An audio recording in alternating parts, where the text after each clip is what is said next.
Muito bem. Eu queria compartilhar com vocês 3 parábolas sobre a importância da fidelidade, né, à luz do retorno de Jesus. A fidelidade que nós temos que ter ao Senhor por causa da volta dele. Muitas vezes a gente pensa em ser fiel a Ele, porque Ele foi fiel conosco, porque Deus nos ama, porque Ele foi na cruz, né, para nos libertar. Mas a nossa fidelidade também tem que estar não apoiada apenas no passado, mas no futuro. Qual futuro? A volta dele, né? Eu queria então ler com os irmãos um texto de Tito, que está no livro no Novo Testamento, na carta de Paulo a Tito. Deixa eu ver aqui se eu acho. Ney, se quiser avançar para a próxima página, eu acho que está na próxima página. Tito, capítulo 2, versos 12 ao 13.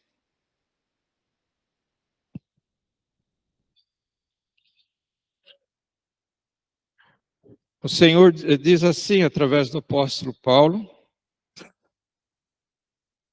na carta a Tito,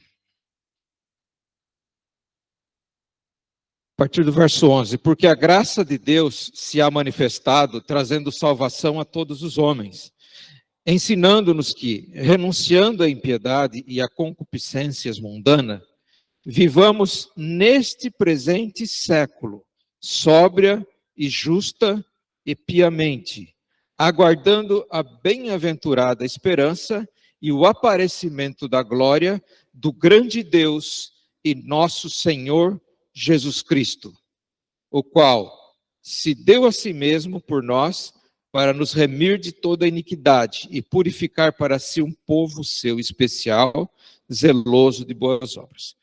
Fala disto e exorta e repreende com toda autoridade. Ninguém te despreze. Amém? Que ninguém então despreze essas palavras do apóstolo Paulo. Não, né? Não as minhas aqui. Porque o apóstolo diz assim, ele instrui, né, Tito, que era um líder na igreja que ele fundou, ele diz assim, que nós temos que viver hoje de uma maneira piedosa, de uma maneira justa, de uma maneira honesta, né? Não por causa dos juízes, não por causa da polícia, não por causa, né, das câmaras de segurança, né? Claro que tudo isso daí serve para conter a sociedade, né? Senão estava perdido mesmo.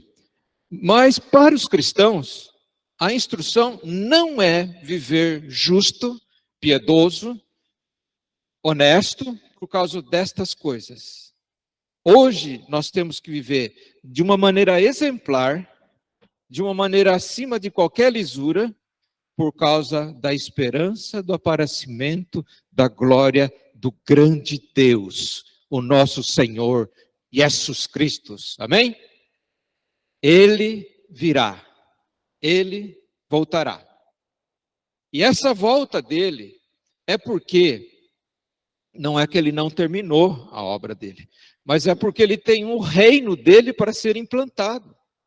E esse reino dele, que é anunciado desde antes, né, do próprio Jesus estar aqui na terra, pelos profetas, esse reino, ele se implantaria com a chegada de Jesus, com a expansão desse reino através da pregação que nós fazemos aqui, né? Hoje à tarde o reino se expandiu mais um pouco com a palavra que vocês ouviram, né?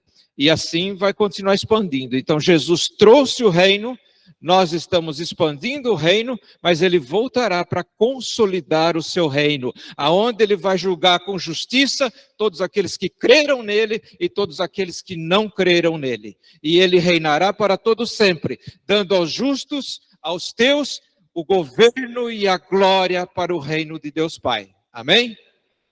É isso que, então, ele quer anunciar nessas 3 parábolas que nós vamos ler.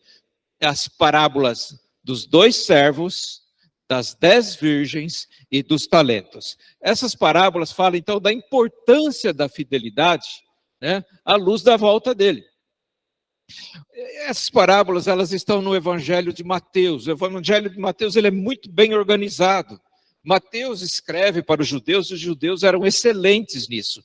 Então, o Evangelho de Mateus não é como o Evangelho de Marcos, parece que você está lendo uma matéria de jornal, né? Vai narrando, aconteceu isso. Não, o Evangelho de Mateus, ele é enquadrado.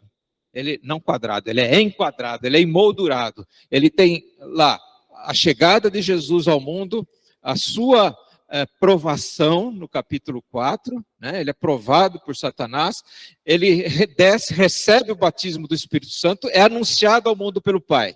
Pronto, começou o ministério público de Jesus. O que ele faz?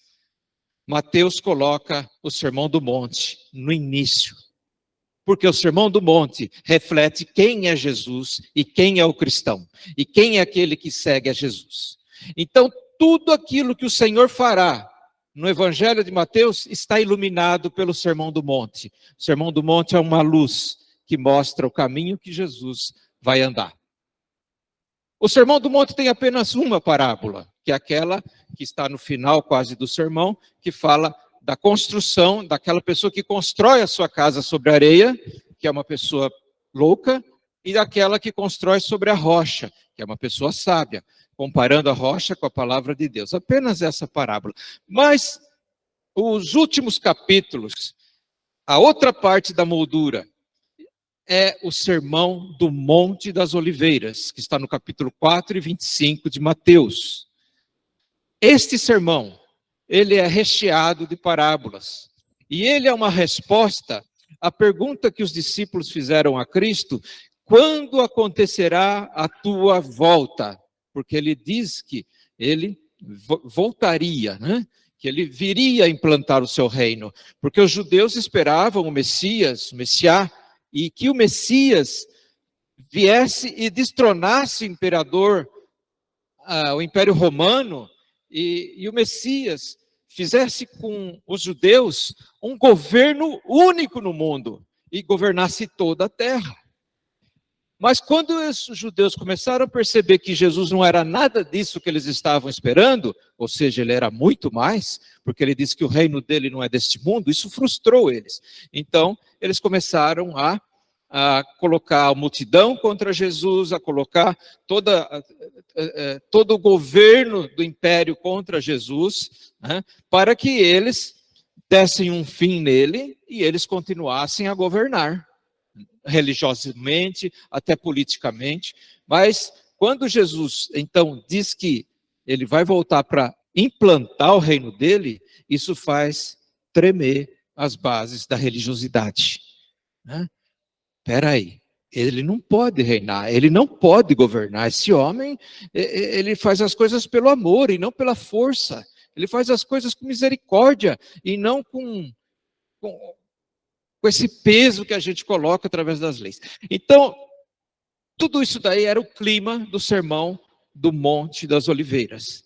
Jesus estava terminando o seu ministério na terra e os discípulos, então, que ouvem essa mensagem que ele voltaria, diz: quando então acontecerá estas coisas? E a resposta de Jesus é exatamente aos discípulos e não aos incrédulos. Essa mensagem aqui é uma mensagem para quem crê. Quem não crê, essa mensagem não vai dizer nada, né? Mas eu espero que no final você acabe crendo, você que não crê, né? Então, a importância e a fidelidade à luz de sabermos que Jesus vai retornar é a essência dessas 3 parábolas. E elas são contadas ou lidas, pode avançar, por favor, né? De uma maneira separada, mas elas não são separadas. Uma é a continuação da outra. A leitura é a mesma, né? Então, nessa mensagem de Jesus aos seus discípulos, ele diz que não se preocupem quando vão acontecer essas coisas. Primeira coisa que ele deixa claro: ninguém sabe, exceto o Pai. O anjo não sabe, nem o próprio Jesus não sabe, só o Pai sabe. Ele não deixou nenhum secretário aqui, ele não deixou ninguém para dizer quando vai acontecer. Ele falou, ninguém sabe. Então, ele não deixou margem para especulações. Embora tem muitas pessoas que planejam a volta dele, dizem, quando tem religiões aqui que já planejaram mais de 10 vezes a volta dele, né? Se ele veio essas 10 vezes, ele está escondido na casa desses religiosos, que ninguém sabe dele, né? Mas Jesus fez questão de dizer, olha lá, no Mateus 24, verso 36, ele diz que ninguém sabe, no verso 42 ele diz, não tentem saber, no verso 44, só o Pai sabe, no verso 50 ele diz que isso está reservado, então não é, no capítulo 25 também ele diz. E a outra mensagem que ele resume o sermão é, não tenham medo. Não tenham medo da minha volta, porque eu vou vir para trazer justiça. E vocês estão sendo injustiçados, mas eu vou vir para trazer justiça. E quando o Senhor vir, o grande rei, maior que todos os reis que já existiram, aquele que faz com que as nações sejam uma gota d'água num balde, ele virá, os céus se abrirão, e como um relâmpago que sai do Oriente e vai para o Ocidente, ele aparecerá. E os montes vão rugir, os mares vão tremer, a glória do Senhor vai cobrir a terra, como as águas cobrem o mar. E todos os anjos e santos e grandes anjos de Deus dirão glória ao Cordeiro de Deus, aquele que foi morto e agora reina para sempre. Então, assim virá ele, e assim ele diz, não tenham medo, mas permaneçam fiéis até que ele retorne. É essa a mensagem dele no Sermão do Monte das Oliveiras. Embora ele tenha enfatizado essa questão de não explorar a data da volta dele, tem muita gente que quer ganhar like na internet e fica anunciando o dia que ele vai voltar, né? E fica falando, e fica, porque é isso. Então eles ficam que nem investigadores de jornal, né? Semana passada mesmo, está tendo uma conferência mundial de paz e segurança. A conferência chama Conferência de Paz e Segurança. O apóstolo Paulo escreve em Tessalonicenses que quando o mundo falar estamos em paz e segurança, os dias estão perto. Há quanto tempo estão falando em paz e segurança? A ONU lançou a campanha de paz e segurança em 2015. Fazem quase 10 anos que a ONU lançou a campanha de paz e segurança. Mas nós sabemos que está perto. Está perto. A volta dele está perto. O botão já, né, já foi acionado. Mas pode avançar, por favor, na próxima página. Sim, esse vídeo aí, ele tem uns 30 anos. Eu acho que eu tinha a idade do Bento, assim, mais ou menos, né? Mas olha só um pouquinho essa história. Isso é para dizer que não está longe, né? Essa pessoa, ela mora com a gente aqui. Pode avançar, dar um clique aí no play.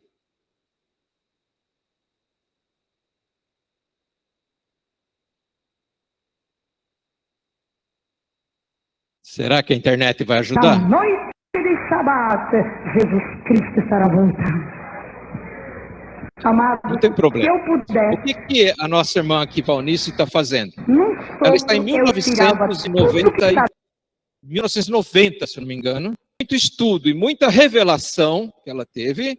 Ela pode dizer que Jesus voltará num sábado à noite. Aí ela faz as seguintes contas. Israel viveu 2000 anos esperando o Messias.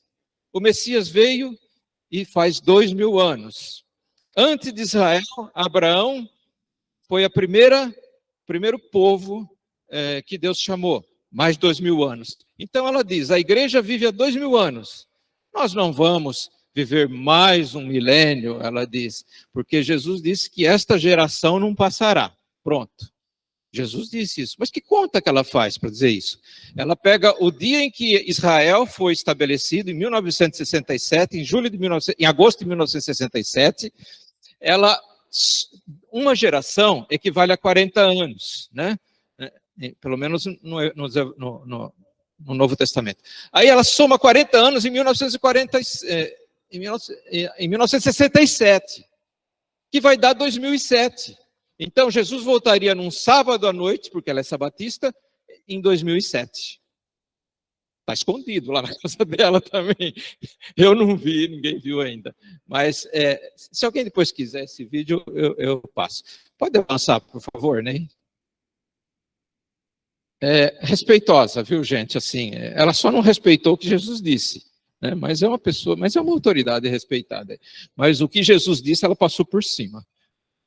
Então, nós começamos as 3 parábolas com a parábola dos 2 servos. Ato contínuo, Jesus conta a parábola das 10 virgens. É separado entre o capítulo 24 e 25 de Mateus, mas não deveria ter essa separação. Essa separação é artificial, capítulo 24 do 25, porque Jesus conta numa frase só, passa numa frase só de uma parábola para outra. E depois da parábola das 10 virgens, nós temos a parábola, a primeira é dos 2 servos, das 10 virgens, e depois a parábola dos talentos. São 3 parábolas que praticamente formam uma só. Então, a dos 2 servos, que está entre o versículo 45 a 51 de Mateus, conta a seguinte história. Um senhor, dono de uma propriedade grande, ele sai para viajar, cuidar dos seus negócios longe de sua casa. A viagem era longa. Naquela época você não tinha um Waze, você não tinha que ia dizer, você vai demorar 7 horas, 42 minutos e 13 segundos para chegar no seu lugar. Não, a coisa era complicada, não se podia prever, né? Então, eles sabem que ele vai, mas não sabem quando ele volta.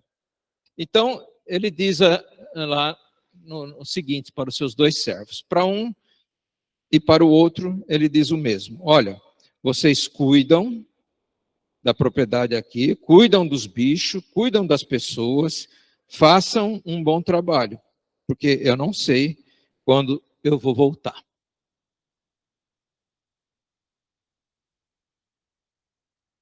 E aí, a Bíblia diz que um desses servos era fiel e prudente, e o outro era um servo mau, né?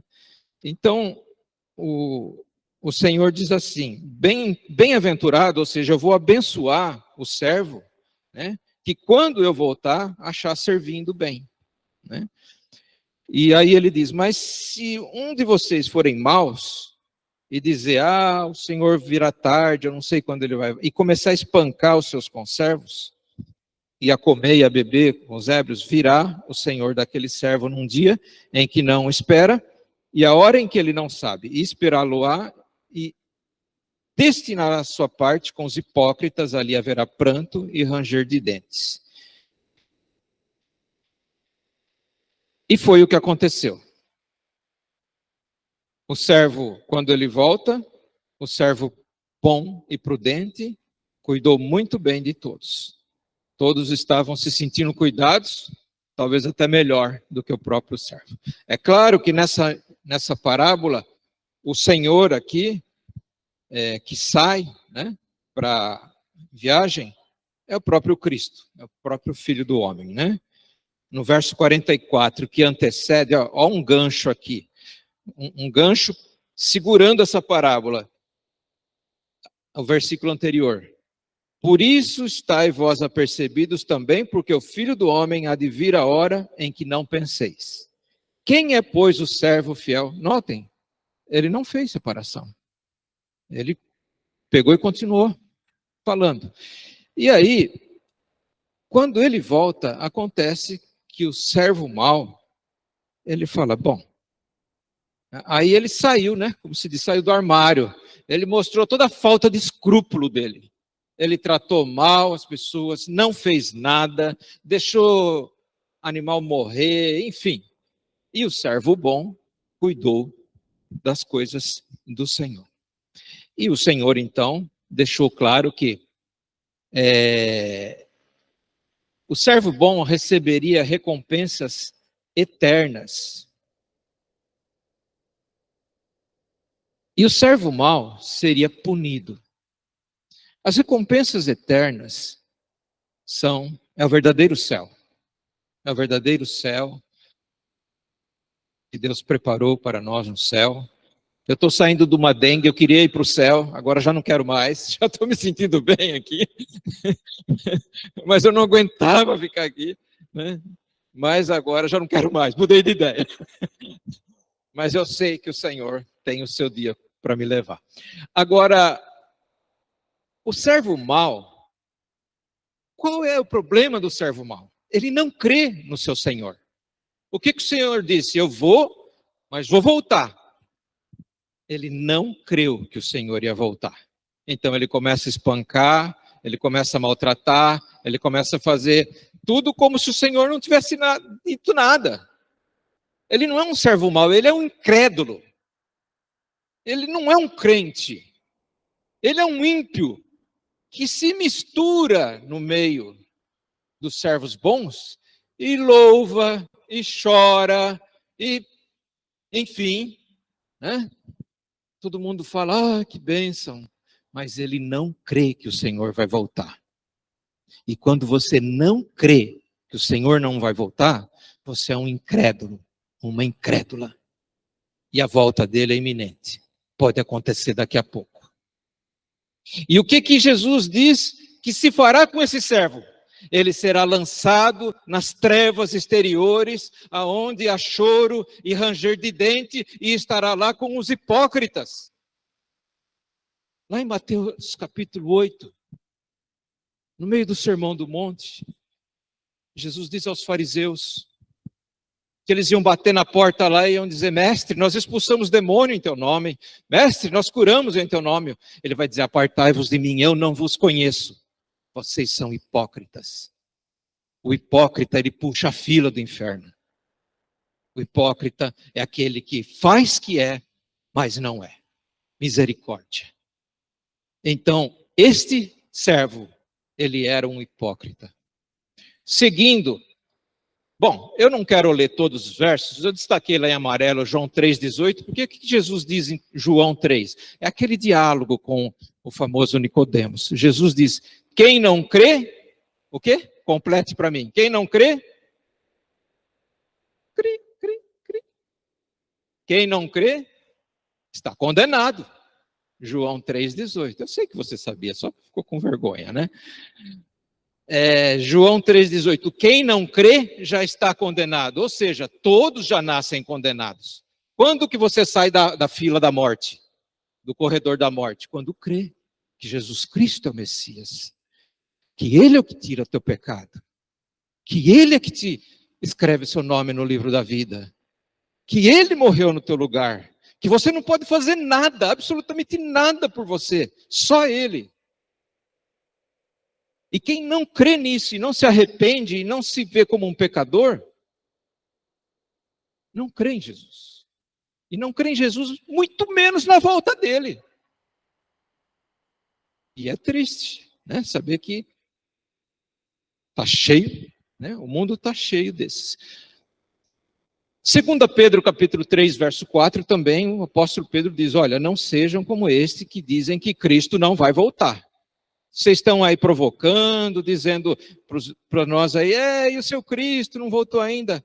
Pedro fala, para o Senhor, um dia é como 1000 anos, e 1000 anos é como um dia.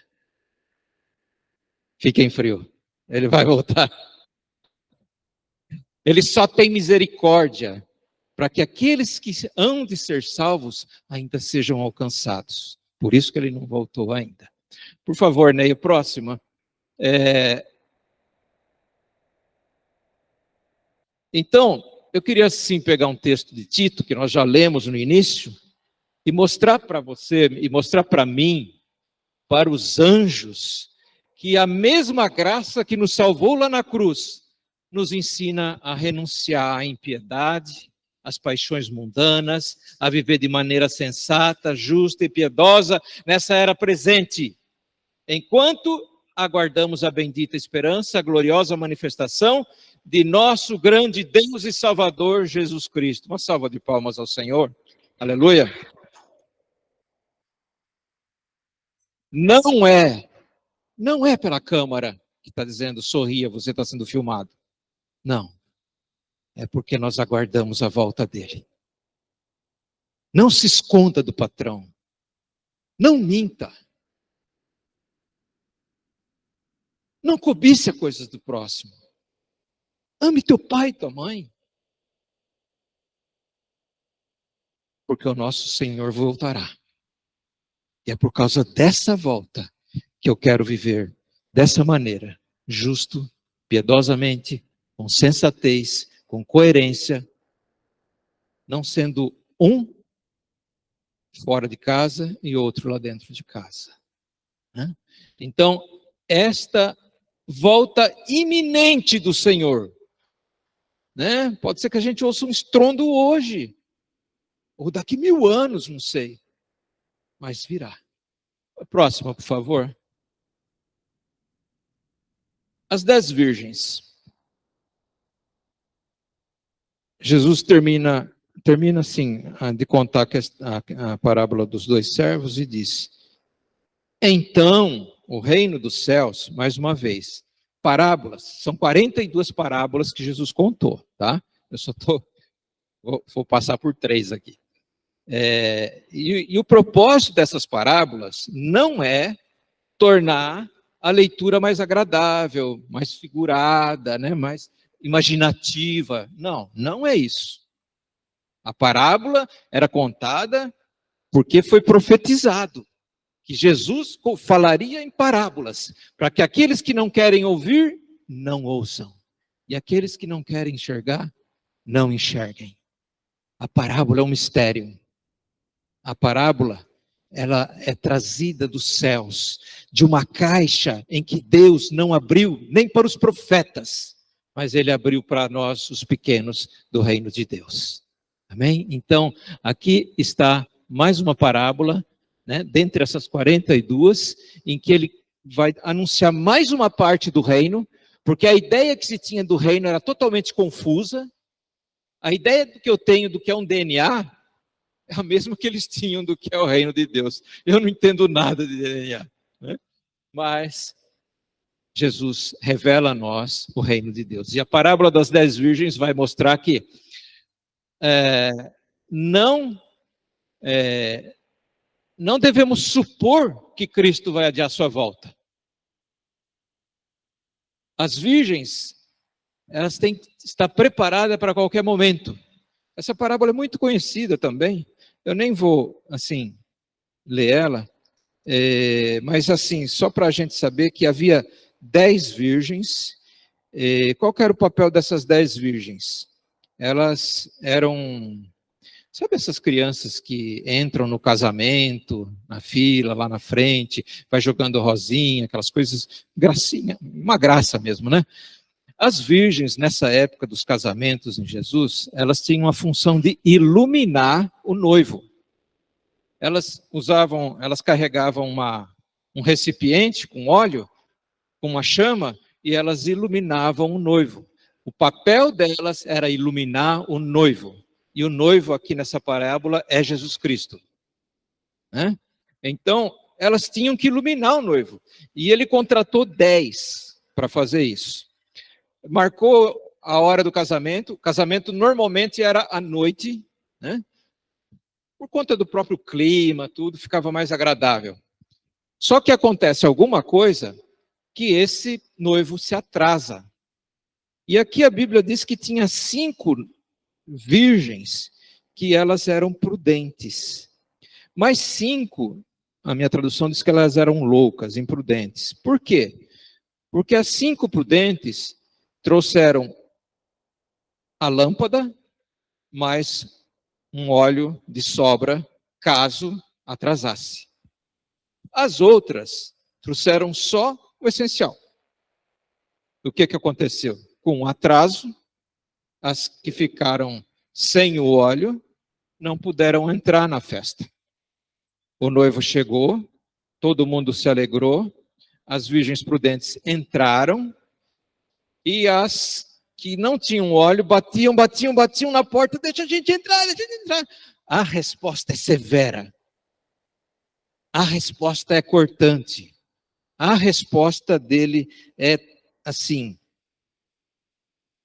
em verdade vos digo que não vos conheço. Você já pensou?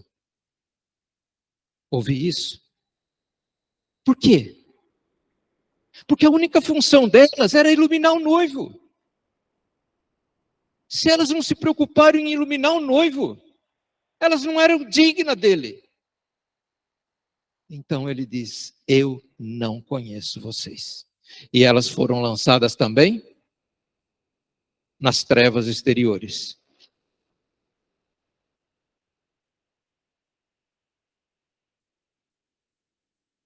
E o Senhor diz assim: vigiai, pois, porque não sabeis o dia nem a hora em que o Filho do Homem há de vir. Mais uma vez, não sabem. Então ela se contrasta. A mensagem é a mesma. A volta de Jesus é iminente, mas as figuras, a narrativa, a dinâmica é contrária dos servos. Uma que os servos falam de uma propriedade agrícola, outra fala de uma festa de casamento, nada a ver, né? Histórias diametralmente diferentes. Então, qual que é a mensagem? A dos servos é que esteja pronto, porque ele vai voltar. A das noivas, tenha paciência, porque ele pode atrasar. Percebem? Elas têm a mesma mensagem. A Bíblia é cheia disso. De mensagens que falam o contrário, aparentemente estão falando o contrário, mas elas dizem a mesma coisa, né? O Senhor é meu pastor, nada me faltará, né? Então, se o Senhor é meu pastor, por que falar não me faltará? Basta falar o Senhor é meu pastor. Não, isso é normal na literatura da Bíblia. É lindo, isso é maravilhoso. Vamos avançar. Os talentos. A próxima parábola é os talentos. Vai do 25, vai do capítulo 25 ao 14 e 30. Né? Então, terminando o verso 13 das virgens, diz: vigiar, pois não sabem o dia nem a hora que o Filho do Homem há de vir. 14. Porque isto é também, olha só, é interessante, olha só. Ele diz assim: vigiai, porque não sabeis que hora o Filho do Homem há de vir. Porque isto é também como um homem que, partindo para fora da terra, chamou seus servos. Notem a narrativa contínua. Parece um rio correndo sem parar assim, né? Sem pedras, sem nada no caminho. O Senhor vai... Olha, eu, pastor Naldo, qualquer um poderia ficar aqui anos pregando a respeito. Nós não diríamos verdades tão profundas, tão corretas, tão preciosas quanto o Senhor disse em tão poucas palavras, né? Então, é importante que Deus nos ajude a entendê-las. A parábola dos talentos fala de trabalhar com diligência enquanto esperamos, né? A dos 2 servos, esteja pronto. Das virgens, tenha paciência. A dos talentos, olho na frente, trabalho agora. Não deixe de trabalhar, mas com o olho na frente. Então, é isso a mensagem que ele vai dizer. Por quê? Porque tem gente que fala: Jesus vai voltar. Patrão, estou indo embora, me dá chapéu aqui. Jesus vai voltar, não sei o que lá. Aquela conta, esquece. Conta velha eu não pago, e as novas eu vou deixar envelhecer. Então, quem tem essa mentalidade que Jesus vai voltar, e olha que eu não vou dizer quem teve essa mentalidade, mas eu fui um deles, viu? Só não vou apontar aqui outros, mas eu já fui assim: Jesus está para voltar, não vou, né? Não vou esquentar a cabeça não, né? Não significa que eu não vou ser uma pessoa responsável, sim, mas esquentar a cabeça, ou seja, eu vou largar tudo, né? Para que trabalhar, né?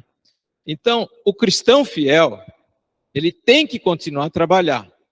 Por quê? Nessa parábola, Jesus diz que esse outro senhor aqui, que também é ele, saiu também para cuidar dos seus negócios, e ele era um homem muito rico, e ele então chama esses 3 servos, e ele pega 5 talentos, e entrega para um. Fala: cuida desses 5 talentos. O que são talentos? Talento é uma unidade de peso.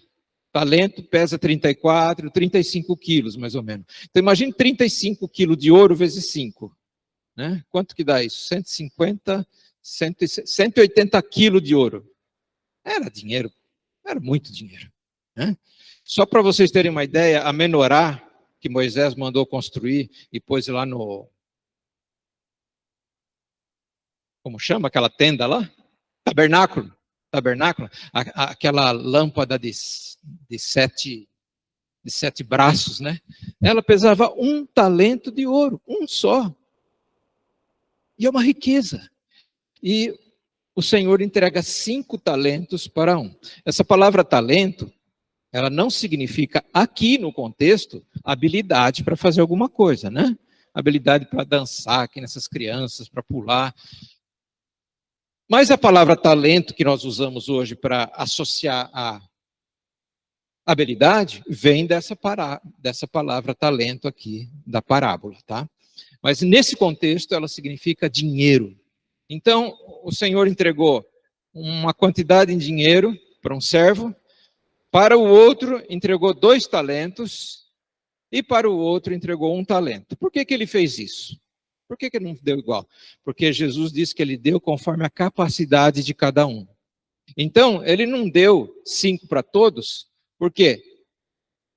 2 deles não teria como prestar conta daqueles 5. E o Senhor é justo. O nosso Deus é justo. Quem diz amém para isso? Então, ele entrega 5 para aquele que pode prestar conta de 5, ele entrega 2 para aquele que pode prestar conta de 2, ele entrega 1 para aquele que pode prestar conta de 1.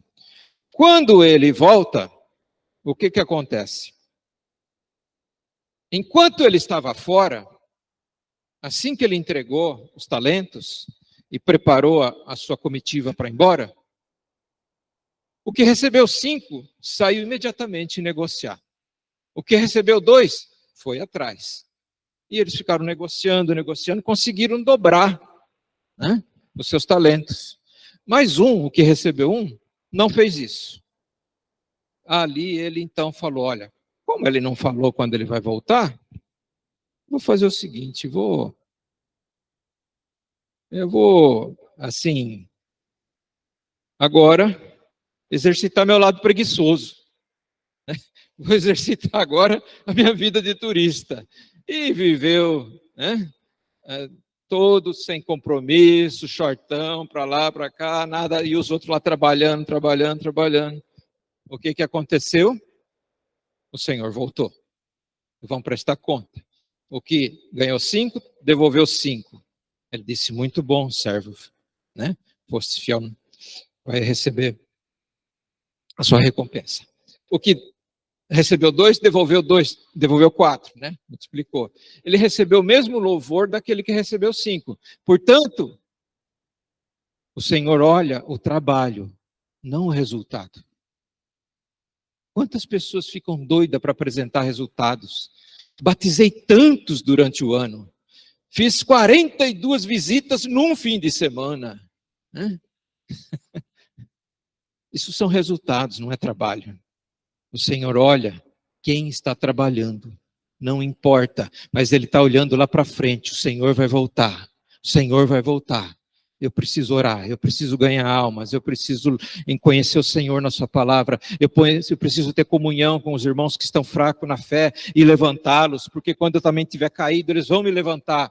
Então, ele está com a mente na volta do Senhor, para quando o Senhor voltar, ele esteja em pé. Amém, queridos? Então, o que esse servo que deu vazão à sua complacência, ele contou uma desculpa esfarrapada, disse, eu sei que tu és severo, que colhes onde não planta, tá? Que conversa mais esfarrapada é essa? Ninguém falou isso para ele, que os mestres eram assim.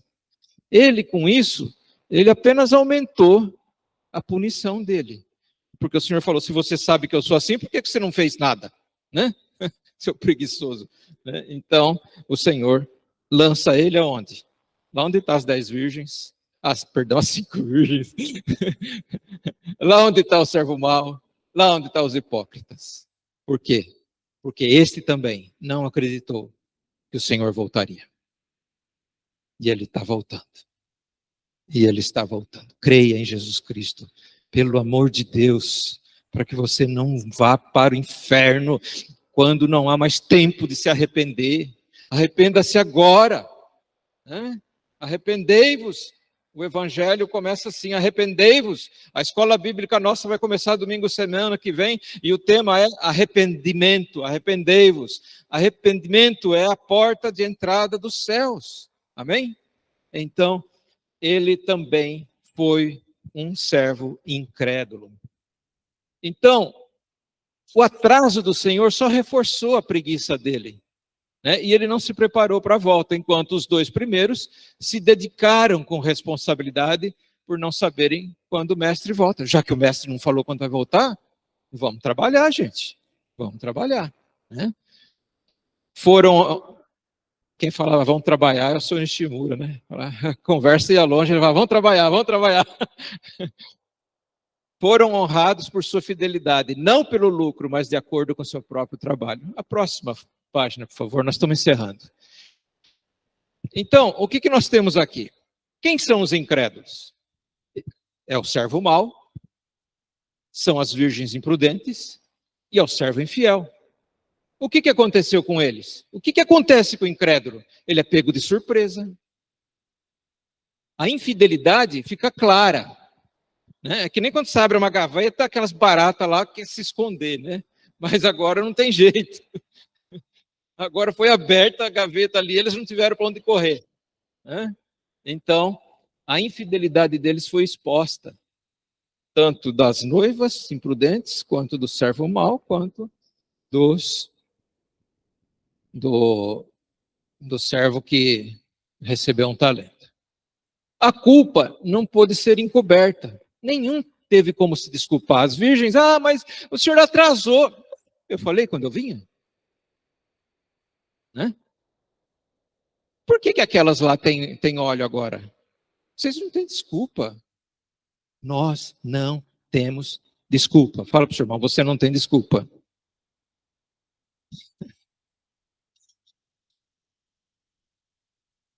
A culpa, então, ela não pôde ser encoberta. Né? A culpa deles não teve como se esconder. E o castigo foi severo. Foi severo. Gente, misericórdia, mas é severo, não é brincadeira. Né? Então, o que nós temos aqui nessas três parábolas? Uma parábola fala da fidelidade, mas fala da descrença. Dos dois servos. Um foi fiel, o outro não creu. A segunda parábola das virgens fala da sabedoria, olhando para o futuro. Né? Ele pode atrasar, vou levar mais. Né? Preciso, né? Não posso dar bobeira. Pastor, cola aqui em mim, me ajuda a orar, né? Não posso dar bobeira. Aquele pecadinho lá, ele está parecendo agora um leão perto de mim. Então, não posso dar bobeira, tenho que ser sábio. E não ser tolo. Tolo seria brincar, flertar. Né? A terceira parábola, que é dos negociadores lá, dos talentos, fala do preparo e da indiferença. Os dois se prepararam para a volta do Senhor. Vamos trabalhar. Enquanto o terceiro nem se importou com a questão. Então, é inevitável a volta do Senhor. O Senhor não enfatizaria tanto. O Senhor não bateria na mesma tecla tanto assim. E o Senhor não é mentiroso. Ele não é homem para que minta, nem filho do homem para que se arrependa. O Senhor é fiel. Ele disse que viria, ele veio. Ele disse que seria o sacrifício de Deus, ele foi o sacrifício de Deus. Ele disse que vai voltar para vencer Satanás, vencer o pecado, fazer a morte comer na mão dele, reinar sobre todos que nele creram amaram a tua volta. Então é inevitável a volta do Senhor. Vamos estar preparados. Esse é o meu convite para você. Esteja preparado. Quem está menos preparado hoje? Quem não recebeu a Cristo como Senhor. Quem não levou a sério a mensagem do Evangelho, não teve aquela sensação de que é pecador, não se entristeceu pelo pecado, continuou achando que era aquele que podia se salvar, porque eu não mato, eu não roubo, né? Eu faço isso, faço aquilo, ajudo o orfanato. Não, nada disso cobre a imundícia do pecado. Um dia, como quando chega o verão, nos Alpes suíços, aquela neve desce e mostra todos os cadáveres, todas as podridões que durante o inverno foram morrendo ali. Quando a volta do Senhor acontecer, vai ser como a cera enfrentando o sol. Assim vai ser. Creia que você é um pecador. Arrependa-se hoje e receba o Senhor na sua vida como teu Salvador e teu Senhor. Quem quer fazer isso hoje, agora, não quero perder tempo, levante a sua mão, por favor. Se não tiver ninguém aqui, não tem problema. Nós vamos continuar pregando o Evangelho mesmo assim. Se você quer fazer isso, levante a sua mão, nós vamos orar por você. Amém? Louvado seja Deus. Os céus estão em festa. Mais alguém? O nome da senhora é? Como? Adriana. Mais alguém quer seguir os caminhos da Adriana? Então vamos orar por ela. Senhor, nós agradecemos pela vida da Adriana, Senhor. Oh Deus, que maravilha, o nome dela agora está no livro da vida, Senhor. Eu te peço que tu dês o teu espírito a ela, Senhor, conforme o Senhor prometeu, e faça dela uma nova criatura, Senhor. Oh Deus, purifique a sua alma, o seu pecado, Senhor, com o sangue do Cordeiro teu. E faz com que Deus ela possa viver de santidade em santidade, até nos encontrarmos com o Senhor, junto de todos os santos, junto da dona Ivone, Senhor. Maranata, vem, Senhor.